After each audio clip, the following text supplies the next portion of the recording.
Hi guys, welcome back to my channel. My name is Ugo and today I bring you the second part of the rest of the books that I've read in 2020 that didn't make the best or the most disappointing videos. Yeah, you know the title by now. You saw the first one, I believe so. So this is the second part. I hope you enjoy it. If you didn't check the first part, it will be linked up here as well as my best and my most disappointing books.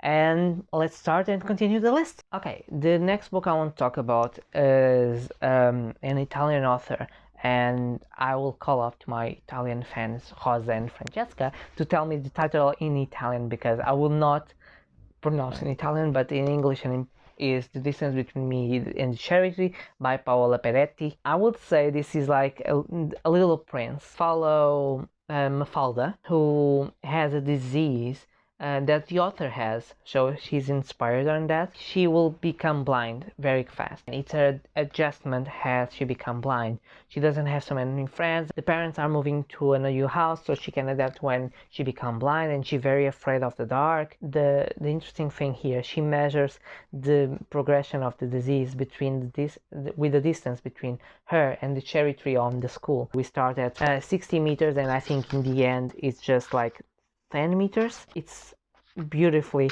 done, and I think it's an amazing story about how to deal with such a disease in such a young age, because she's like 99 years old, and it also explains to a small children how to deal with a cancer, because there is a character that has a cancer situation, and the way she explained to my father, I think she was very, very brave and very in a simple way that she couldn't understand what's going on. I definitely recommend it. If you liked The Petit Prince, you will enjoy this one as well. Next book I want to talk about is Cutie by Emma Lord.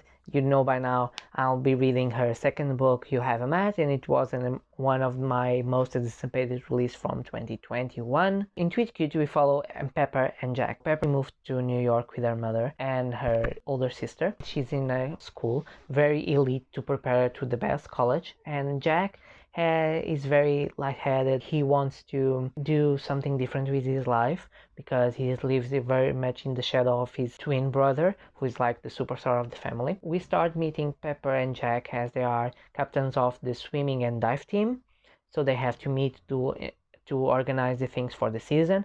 But the thing is, they will have three identities during the book. Very much in the beginning we'll understand everything, and we'll follow them as they start entering in a tweet war, because Pepper's family owns a diner, which is now a big restaurant chain, and stole a grilled cheese sandwich from Jack's diner family, from her grandmother recipe, and we'll learn how they are connected and everything, the tweet war, how they improve their family's businesses, how Pepper deals with their parents being divorced and moved, and now the mother being much more of a capitalist and not talking to her older sister, how Jack and Pepper will start to bond as friends and then continues to a more romantic situation. I think it was a very good introduction. It's a very good debut novel. That's why I'm excited to read You Have a Match.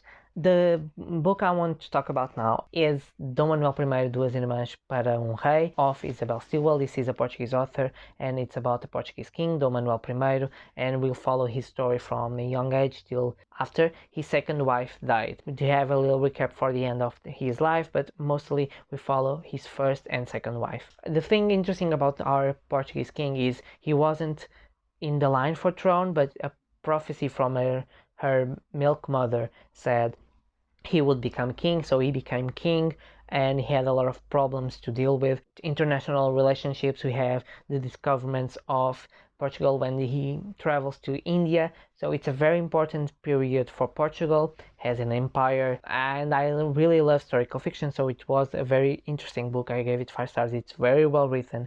I think the POVs that you get from each character is very important. All the historical context, all the aspects of that life on the 16th century, 15th, 16th century, I think. It's very important. You get a lot of info of the disease and how people live, and I really loved it. That's why I'm gonna see more of Isabel Sewell's books in the future. The book I want to talk about now is a series, and it's a very wide series. They have a lot of books, and it's from Margaret Weiss and Tracy Hickman, Dragons of Autumn Twilight. This is the Dragonlance series. The original, it's a trilogy, but then I have a fourth book, and they have prequels, sequels, side books. They have a lot of this. This is inspired on D&D, if you don't know Dragons and Dungeons, and we follow several types of characters: a dwarf, an elf, some barbarians, a magician, as they try to save the world. In this time, Queen, it's the name of the land, and they discover there is like the darkness is rising again. And in the first book we have a fight with dragons. I think this was my first high fantasy book. I enjoyed it. I think the magic system is very interesting. From the mage system has to be with memory, so he has to relearn each time the spell is used. So you have in your mind, you can cast it. If you cast it, you forget immediately, so you have to relearn it by reading. I think that was very interesting. There were some plot conveniences and some things that I didn't enjoy so much. All these books have full reviews on my Goodreads if you want to check a little bit more. But yeah, I think it wasn't a bad book. I'm really interested to know the second one and the third one, see how this goes. But I think this was has a happy resolution for the first one, but it has some plot conveniences that I didn't enjoy so much. The book I want to talk now is a recommendation from Dora. It's her favorite book from Peter Swanson. It's The Kind Worth Killing. I read after the 8 Perfect Murders. I still enjoy it. I gave it 5 stars, but I think I like it more, 8 Perfect Murders. I think the end was some part was like too much, but I still enjoy it in the same way. I don't know. I really enjoy this one, but not as much as 8 Perfect Murders. We have 2 characters, Ted and Lily, that met in the airport, and Ted is very unsatisfied with his wife because she's cheating on him, and Lily says very simply, she is the kind that's worth be killing, so let's kill your wife. So they start plotting that, and then a lot of twists and turns will happen. We get a lot of Lily's past stories and Ted's wife story. I think it's very interesting. I wasn't expecting nothing that happened in this book. A great Peter Swanson start if you want to start with Peter Swanson's book. The book I will talking about next and has a review in on the channel. You can check it here. Is The Open House by Simon Carrington. I enjoyed it. It wasn't bad, but it wasn't great for a domestic thriller. I think some points should be developed during the story. I didn't like the resolution, but it didn't hook me since the beginning to keep reading. But I think it's not a bad book. I gave it 3 stars. But if you want to check my review, it's here on the channel. I have full spoiler free to say everything. Another book that I read in 2020 was Like a Love Story by Abid Nazemian. Sorry if I don't say the name correctly. This book is set on the peak of the AIDS crisis in 1989, and we follow 3 characters. Judy, who has a gay uncle dying from AIDS and is overweight and wants to be a designer. Arthur, who is a very politically active gay and in teen is very off-showing and wants very much to fight against the oppression. And we have Reza, he comes from Iran, and he comes from Canada, but he's originally from Iran, and he hides his sexuality because the only thing he sees as gay is people dying from AIDS, so he hides his sexuality. I enjoyed the story. I think it's a very important topic to discuss about what we gain now with the advance of science. I think nowadays there are not as much prejudice. I think there still is, but not as much as it was in the 90s about having AIDS. I think Princess Diana touching people with AIDS was very important. Elizabeth Taylor with her foundation was very important. Celebrities coming out having AIDS become a normal topic, and I think it gave you an insight of what we gain as a society and how much more open we are to these problems and to the gay community, to the trans community, to the LGBTQ community, that they don't get oppressed so much. They are still oppressed in some situations in some countries, but we now have more rights, and that's very important. It gives you another dimension that you should be grateful for the time that you are living now. I really like the homage the author made to the Orlando shooting in the end. Some points I didn't enjoy so much, but I think it's a solid story. I love the setting, I love the characters, I love following the three voices. Although the narrator in the audiobook for Arthur I didn't enjoy in the beginning, it wasn't my favorite, but as a story itself, I love to see the activists, the AIDS fight, everything. It was amazing and I totally recommend it. Yeah, this is the last physical book I have here, and is A Spark of Light by Jodi Picoult. And this is a different book from her. This is tell from the future to the past, so we regress in time. We start knowing more some details and less on others, and then we regress. I think it's hard to get in because of that. You, for example, you start at 8 o'clock, you progress a little bit till 8:30, and then you go back to 7, you progress from 7 to 8, and then you progress to 6 o'clock, you go 6 from 7, and then you regret. You understand what I'm saying? I think that is why it's hard. He has a lot of voices that can be a little bit confusing as well, but it also gives you a lot of insight. The main story of this is about an abortion clinic who is taking in a hostage situation about a man who wants to kill his grandson. His daughter has an abortion on that clinic and he wants a revenge. So we have a lot of characters who are there to have an abortion, who we have an activist against the abortion clinics, a pro-lifer who tries to infiltrate to get proof that people are getting abortions without their consents. We have a teenage who asks her hand to go with her to getting her pill. We have a lot of characters and a lot of different dimensions of characters. I think it's very important, some topics that they talk about how some communities think this will be a great way, and the physician is a black character. And one of the most interesting topics I found out was when he explains that most of the activists are white because they don't want to control their wives, they want to control black lives, because he says in his statement that most of white people will start to disappear because of interracial marriage, so more of mixed race babies will come, and they want to protect their race. Yeah, basically is about racism as well on that point, and they have statistics in the end about how much abortions are made in the United States compared to other countries, how much are teenagers, about how it's important to have a solid health system and sexual education about birth control and pills and everything. I think it was a great story. I really loved.